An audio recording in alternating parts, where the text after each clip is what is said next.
O presidente dos Estados Unidos, Donald Trump, assinou esta manhã, às 9h47, a Ordem Executiva 14.892, denominada Lei de Ativação do Serviço Seletivo e de Emergência de Recursos Humanos Militares.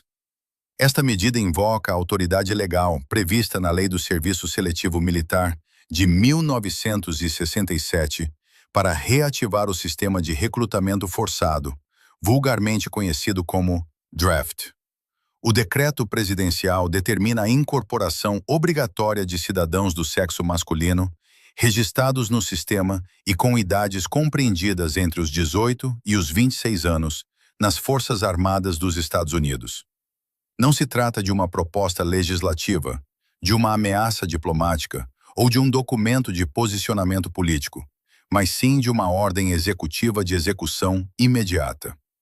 O cronograma de implementação estabelece que as notificações oficiais do sistema de serviço seletivo começarão a ser transmitidas já no decurso desta semana a todos os cidadãos elegíveis. A decisão da Casa Branca de avançar através de um decreto presidencial, contornando o debate no Congresso, as audiências em comissões parlamentares e o período de consulta pública que o processo legislativo regular exigiria, reflete uma avaliação de urgência operacional por parte da administração. Segundo os critérios do governo, a gravidade do déficit de contingente militar exige uma resposta imediata, considerada incompatível com os prazos e a deliberação do processo democrático tradicional do poder legislativo. Esta medida extraordinária põe fim a um período de 52 anos em que os Estados Unidos mantiveram as suas forças armadas baseadas exclusivamente no princípio do voluntariado. Desde o dia 27 de janeiro de 1973, data em que o último recruta conscrito ingressou no serviço militar obrigatório na sequência da Guerra do Vietnã, que a totalidade das Forças Armadas norte-americanas assentava no modelo de uma força totalmente voluntária. Este princípio constituiu a promessa basilar com a qual cresceram as sucessivas gerações de jovens cidadãos norte-americanos. A ruptura com este modelo decorre de uma crise profunda de recrutamento no seio do Pentágono, cuja gravidade vinha a ser gerida através de avaliações confidenciais e secretas ao longo dos últimos 3 anos. Os dados estatísticos oficiais demonstram que as metas de recrutamento falharam de forma consecutiva e transversal aos vários ramos das Forças Armadas. No ano fiscal de 2023, o Exército falhou o seu objetivo de recrutamento em 15.000 soldados, registrando um novo déficit de 10.000 efetivos no ano fiscal de 2024. A Marinha, o Corpo de Fuzileiros Navais e a Força Aérea encontram-se igualmente abaixo dos níveis de força autorizados. No total, o contingente ativo permanente apresenta um déficit de aproximadamente 100.000 militares em termos globais.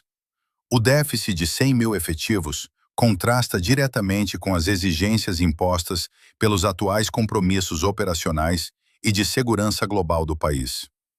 Este volume de forças é considerado indispensável para sustentar as missões ativas no conflito em curso no Médio Oriente, para cumprir os requisitos de dissuasão militar na Europa, face às tensões geopolíticas locais, e para garantir a postura de prontidão e resposta rápida na região do Pacífico. A necessidade de reativação da conscrição obrigatória não se deve, portanto, a um evento isolado ou a uma crise geopolítica única, mas sim à acumulação e ao agravamento simultâneo de múltiplos cenários de crise internacional. Cada uma destas frentes operacionais tem consumido recursos humanos de forma contínua, ao mesmo tempo que o ambiente geral de recrutamento voluntário se deteriorou substancialmente. Inquéritos demográficos e sondagens de atitude indicam que a predisposição dos jovens norte-americanos para ingressar voluntariamente nas Forças Armadas tem registrado uma tendência decrescente,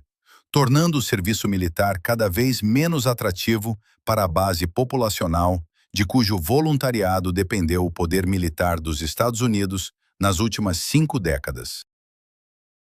O processo prático de incorporação, ativado pela Ordem Executiva 14.892, determina que a notificação por via postal seja enviada para a morada que o cidadão registrou obrigatoriamente no sistema de serviço seletivo ao cumprir 18 anos de idade. Após a recepção da carta, o jovem dispõe de um prazo máximo de 30 dias para se apresentar numa estação de processamento de entrada militar, designada pela sigla MEPS. Nestas instalações, os cidadãos são submetidos, num período de 1 a 2 dias, a exames médicos extensivos, testes de aptidão física e avaliações psicológicas e técnicas. Este procedimento serve para aferir a aptidão para o serviço ativo e para identificar as especialidades ocupacionais militares compatíveis com o perfil de cada cidadão. Aqueles que cumprirem os padrões de prontidão recebem de imediato uma ordem de incorporação formal, enquanto os indivíduos considerados inaptos por motivos médicos obtêm um adiamento ou dispensa. A ordem de incorporação fixa uma data de apresentação que ocorre, por norma, entre 60 a 90 dias após a conclusão dos exames na MEPS, devendo o instruendo apresentar-se numa estação de recepção para iniciar a instrução básica de combate. Esta fase de formação inicial tem uma duração de 8 a 10 semanas, variando consoante o ramo das Forças Armadas, sendo sucedida pelo treino individual avançado, conhecido como AIT.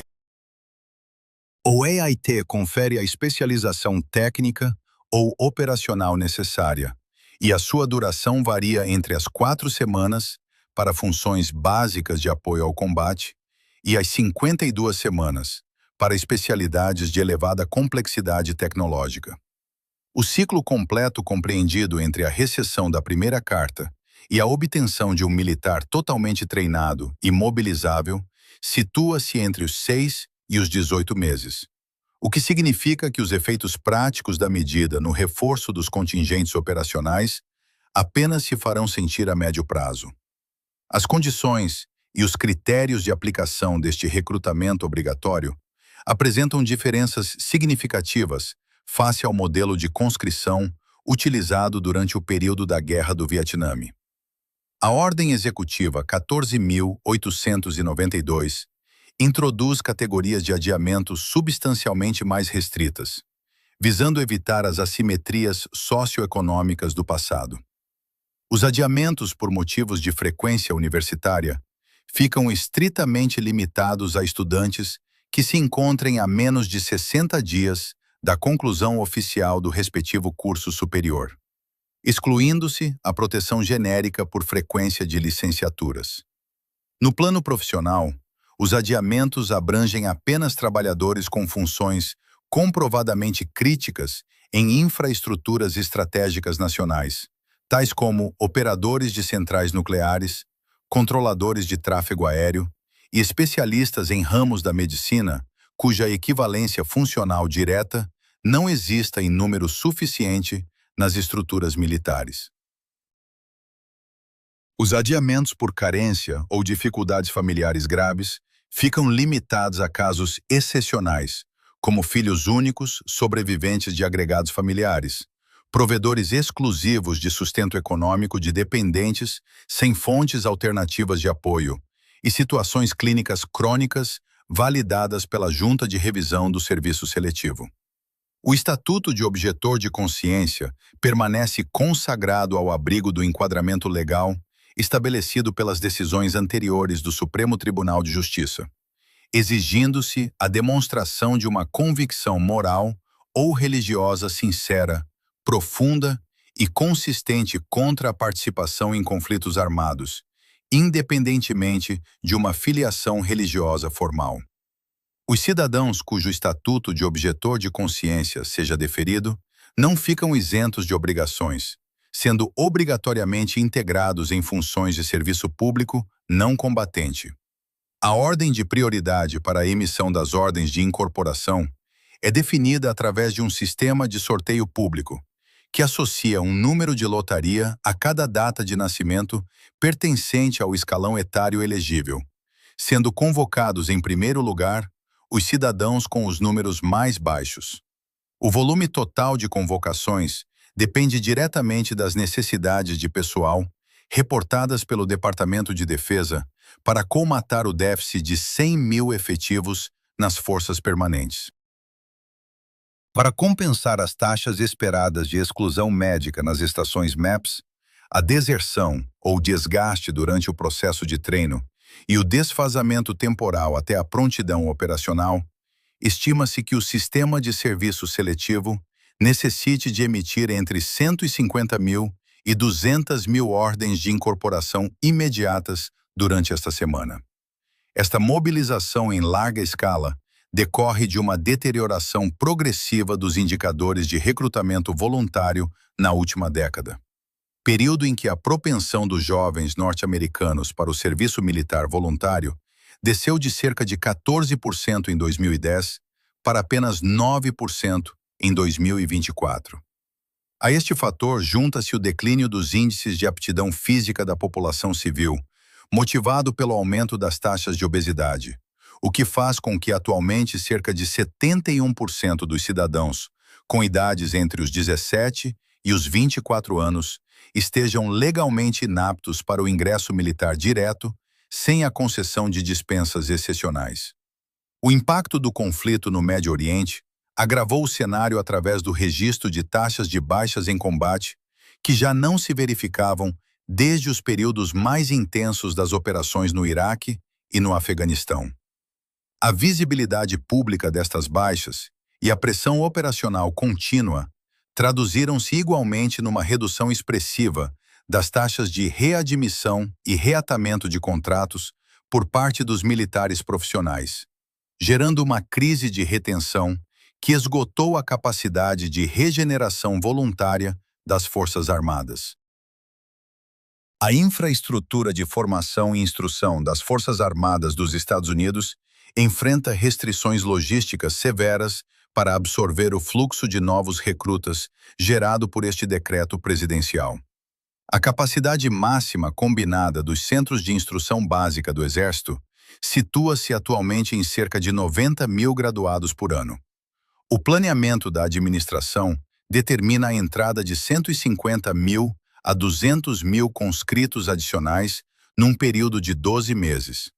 Um volume para o qual as instalações físicas e o corpo de sargentos instrutores não estão dimensionados.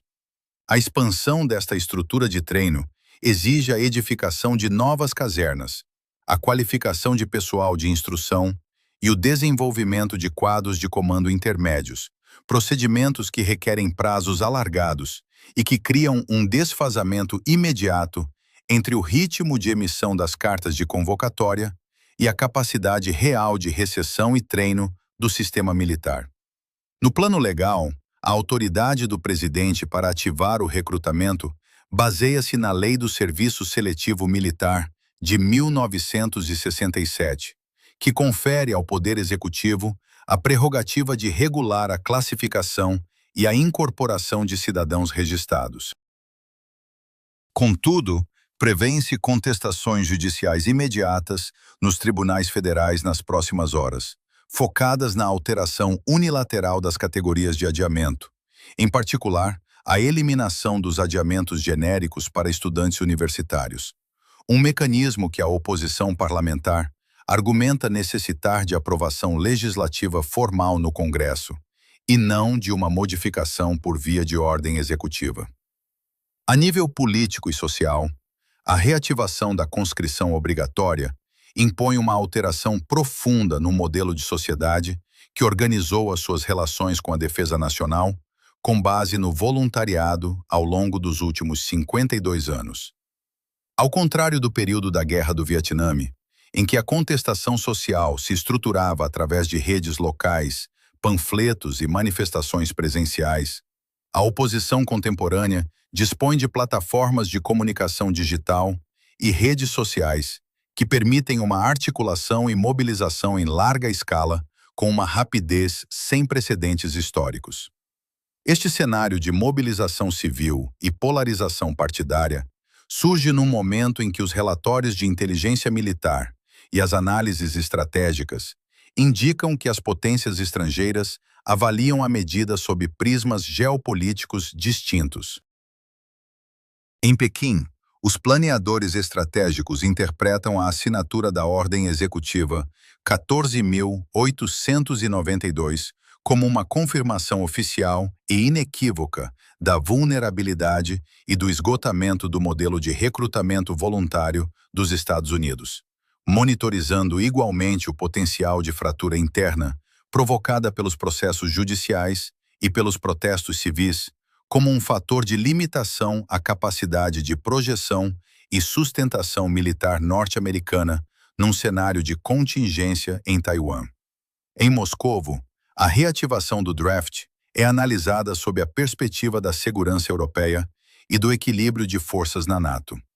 A avaliação estratégica russa aponta que o empenho forçado de novos contingentes para cobrir o déficit de 100 mil efetivos nas missões ativas no Médio Oriente reduz a capacidade de manutenção de reservas estratégicas móveis e limita a sustentabilidade da postura de dissuasão militar convencional no continente europeu. No plano puramente operacional,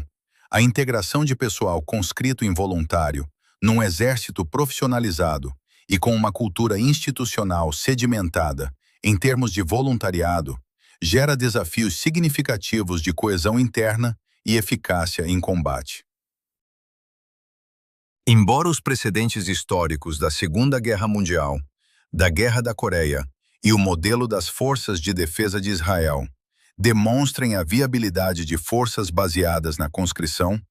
a atual conjuntura militar norte-americana apresenta vulnerabilidades materiais, tais como a redução de inventários de munições de precisão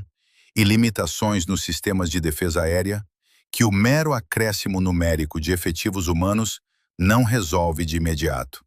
A introdução do recrutamento obrigatório altera, deste modo, as dinâmicas sociais em todas as habitações com cidadãos na faixa etária elegível, reabrindo de forma abrupta o debate sobre as obrigações da cidadania e os custos estratégicos da política externa do país.